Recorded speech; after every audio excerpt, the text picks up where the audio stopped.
هنعمل مع بعض البانيه المشوي على الجريل. تتبيلة بسيطة قوي تنفع كمان الفراخ المشوية والشيش طاووق. ولو في اي حاجة في المكونات مش موجودة عندك هقولك على البديل. وهنعرف سر ازاي تطلع معاكي لونها ابيض زي الشمعة من جوه، وفي نفس الوقت محتفظة بالسوائل بتاعتها وجوسي وطرية جدا، يعني لا ناشفة ولا اي حاجة خالص. يلا نسمي الله ونصلي على الرسول، ويلا بينا بسرعة نشوف الجمال ده اتعمل ازاي. هنحتاج اول حاجة نص كيلو فراخ بانيه، شرايح تكون سميكة شوية، يعني انا جبتها وما دقتهاش. ولو عندك صدور فراخ كاملة مخلية قسميها 2 أو 3 على حسب سمكها. غسلت البانيه كويس قوي بالملح والليمون وصفيته، وبعد كده سبته على جنب. نيجي بقى نجهز التتبيلة. جبت بصلاية كبيرة وعليهم 3 فصوص توم، ضربتهم كويس في الكبة وصفيتهم واخدت المية بتاعتهم بس. نزلت بمية البصل والثوم في بولة بالشكل اللي انتوا شايفينه ده، وبعد كده نزلت عليهم بعصير ليمونة ومعلقتين كبار خل. ولو عندك حاجة واحدة منهم ليمون أو خل خلاص استكفي بيهم. معلقة كبيرة زبادي أو رايب، ده بيخلي الفراخ لونها أبيض وبتستوي أسرع، بالأخص لو مش هتسيبيها في التتبيلة كتير. أنا ما كانش عندي زبادي فحطيت رايب. انتي لو ما عندكيش رايب ولا زبادي خلاص مش مشكلة، استغني عن الخطوة دي. ومعلقة صلصة ومعلقتين كبار زيت. التوابل بقى اللي هستخدمها الأساسية ملح وفلفل أسود وبابريكا مدخنة، ده الأساسي. بعد كده أنا زودت معلقة صغيرة من معالق التوابل بهار فراخ، رشة روزماري لو بتحبيه تمام، مش بتحبيه ممكن تستبدليه بزعتر. لو مش بتحبي لا روزماري ولا زعتر استغني عنهم خالص. حطيت رشة خفيفة قوي من جوز الطيب. زي ما قلت لك مش بتحبي بهار الفراخ ممكن تحطي كاري. جوز الطيب ممكن تستغني عنها، ولو في اي بهارات تانية بتحبي طعمها في الاكل ممكن تزوديها. وممكن تزودي توم باودر وبصل باودر برضو، بس انا استكفيت بالبصل والثوم اللي انا حطهم الفريش. واخر حاجة زودتها رشة خفيفة قوي من السكر، بتدي طعم حلو قوي للفراخ وبتديها لون جميل قوي، اللون اللي هو الذهبي المظبوط. او ممكن تستبدليها بمعلقة صغيرة قوي من العسل الابيض. يعني المعلقه الصغيره اللي انا بتكلم عليها دي معلقه من بتوع التوابل، معلقه صغيره جدا، لان انا مش عامله كميه كبيره، انا عامله نص كيلو فراخ بس. ما تخافوش خالص، هي مش هتدي تسكيره للفراخ ولا اي حاجه، ومش هتطلعها طعمها مسكر، بس هتظبط طعمها قوي. هقلب التتبيله مع بعض كويس قوي وظبطت ملحها. انا عايزه ملحها يكون يعني مظبوط بل عالي سنه صغيره. نزلت بالفراخ بالشكل ده بالتتبيله وقلبتها كويس قوي. الخطوه دي طبعا لازم ايدي، ينفع استخدم مسك ولا اي حاجه، عشان اضمن ان الفراخ اتغلفت كويس قوي من كل ناحيه. هو المفروض كنتيجه احلى ان انا بيتها من قبلها بيوم في التلاجة، وتاني يوم الصبح اسويها، او على الاقل خالص ساعتين 3. انا ما كانش عندي وقت، انا سويتها في ساعتها على طول وطلعت طعمها يجنن. رفعت جريل على النار، ما عندكيش جريل استخدمي طاسه عادي جدا. دلوقتي ظبطت معاكم التتبيله. تاني خطوه عشان اكمل ان الفراخ تطلع ميه مظبوطه هي خطوه السوا. النار عندي تكون متوسطه، انا ما بوطيش النار خالص، لان انا لو وطيت النار الفراخ بتنزل كل السوائل اللي فيها وبتبقى ناشفه كده ومتفله وملهاش اي طعم. اول حاجه النار تكون متوسطه. تاني حاجه انا بسويها في زبده، حطيت مكعبين زبده في الطاسه او الجريل. تالت حاجة 3 4 فصوص توم كده سلام بحطهم، يدوب بقشرهم بس.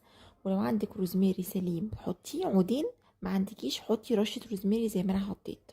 اول ما الزبدة تسيح انزل بالفراخ. التتبيلة اللي كانت متبقية من الفراخ نزلت فيها بخضار كنت مقطعاه مكعبات، فلفل الوان وبصل. الوقت بس لحد ما الفراخ تستوي، ما اقلبهاش غير لما تبدا يعني تتشمع، تاخد لون خفيف من ناحيه بقلبها على الناحيه التانية على طول بالشكل اللي انتوا شايفينه ده. وباكد تاني النار تكون متوسطه، انا مش عايزه النار تكون هاديه. ومتقلقوش خالص الفراخ هتبقى مستويه، لان الفراخ عندي سمكها مش عالي قوي. بفضل اقلب فيها، انا ما بسيبش الفراخ وبمشي، انا بفضل واقفه جنبها بقلب فيها لحد ما تستوي. هي مده سواها كله ما بتكملش 10 دقايق. انا في الوقت ده كنت مولعه فحمه جنبي على على البوتاجاز. انا هنا بختبر الفراخ بشوفها استوت ولا لا. طبعا في اجزاء في الفراخ اللي هي بتبقى الجزء اللي بيبقى تحت في الصدر، اللي هي القطعه اللي بيسموها الموزه او القطعه الناعمه دي، بتستوي اسرع. بتستوي اول حاجه، وكمان منها في نص النار. استحله وحطيت فيها بوله، البوله دي هطلع فيها الفحمه. وبدات اطلع، شايفين الفراخ عامله ازاي؟ وبقيت اطلع الفراخ اللي استوت الاول، شايفين طراوه الفراخ عامله ازاي؟ طلعت القطع الفراخ اللي استوت، والباقي اللي على الاطراف بدخله جوه لحد ما يستوي وياخد لون الذهبي المظبوط.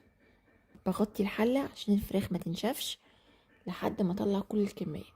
لو وصلتي معايا لهنا ما تنسيش تعملي اشتراك للقناه اول مره بتشوفيني على اليوتيوب، ولايك وشير لو عجبك الفيديو. كده حلو قوي، كده الفراخ كلها استوت زي ما انتم شايفين. هخرجها بقى على طول.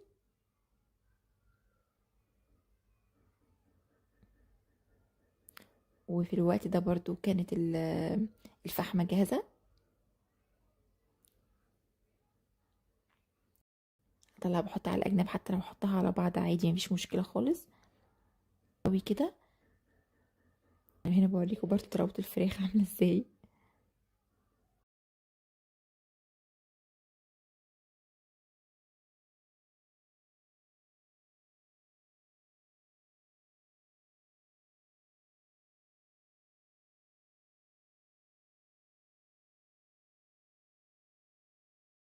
مكان الفراخ نزلت بالخضار.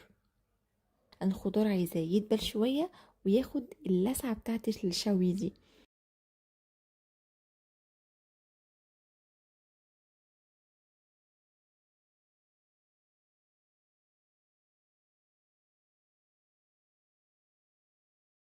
هنا كان الفحم خلاص كان جاهز، حطيته ونزلت عليه بمعلقه كبيره من الزيت وغطيت، وعشان الفتحه اللي في الحله دي قفلت بفوطه. نرجع هنا بقى للخضار. كده كان حلو قوي، شايفين عامل ازاي طرى، وفي نفس الوقت محتفظ بقرمشته، واخد اللسعه الخفيفه بتاعت الشوي. هي معادله صعبه شويه، مش هتفهميني غير لما تجربيها بنفسك. رهيب يا جماعه، الخضار طعمه بيبقى زي طعم الفراخ واحلى كمان. انا هنا هبدا ارص الفراخ. هوريكم دلوقتي طراوه الفراخ، وان هي محتفظه بالسوائل اللي جواها ولونها ابيض شمعة من جوه. ابدا بقى ارص الفراخ كده في طبق واحط عليها الخضار المشوي. انا نسيت اقول لكم ان انا حطيت على الخضار المشوي رشه خفيفه من الملح وهو على الجريل، ورهيبه بجد. شايفين الفراخ مستويه عامله ازاي؟ شايفين بقى المحتفظه بالسوائل اللي فيها وجوسي وعامله ازاي من جوه؟ يا رب يكون بس الصوره واضحه. بجد كلمه رهيبه قليله عليها. انا سويتها في 10 دقايق، يعني انا تبلت وسويتها على طول، والطعم بجد كان رهيب، وطعم الخضار كان حلو قوي. نزلت على على الفراخ كده بالخضار. انا بقى كمان لما بعملها في سندوتشات مع الخضار المشوي والكابوتشي والصوصات او مع طحينه بتبقى طعمها رهيب. انا كنت عايزه اعملها لكم في الفيديو ده، بس انا كده قلت هطول عليكم قوي، فانا هعملها لكم تاني في فيديو لوحده، وهعملها لكم في سندوتشات. شوفوا جمالها عامل ازاي. لو عملتوها في سندوتشات ينفع تاخدوها معاكم في رحلات، ممكن في نادي، في مدرسه للولاد في اللانش بوكس، في المصايف. بجد رهيبه يا جماعه، طعمها بجد حلو قوي. حطيت عليها رشه بقدونس للجناش. كنت عاملاها مع مكرونه بصلصه. انا عامله معاكم قبل كده 60 طريقه للمكرونه على القناه على اليوتيوب. دي مكرونه بصلصه عاديه خالص. بسلق المكرونه في ميه فيها شويه ملح، مش بحط زيت خالص في ميه السليق، بسلق المكرونه 3/4 سوا، وبعد كده بصفيها تحت ميه من الحنفيه. وبعد كده بعمل الصلصه 3/4 فصوص توم في شويه زيت، بشوح لحد ما التوم يبقى لونه ذهبي.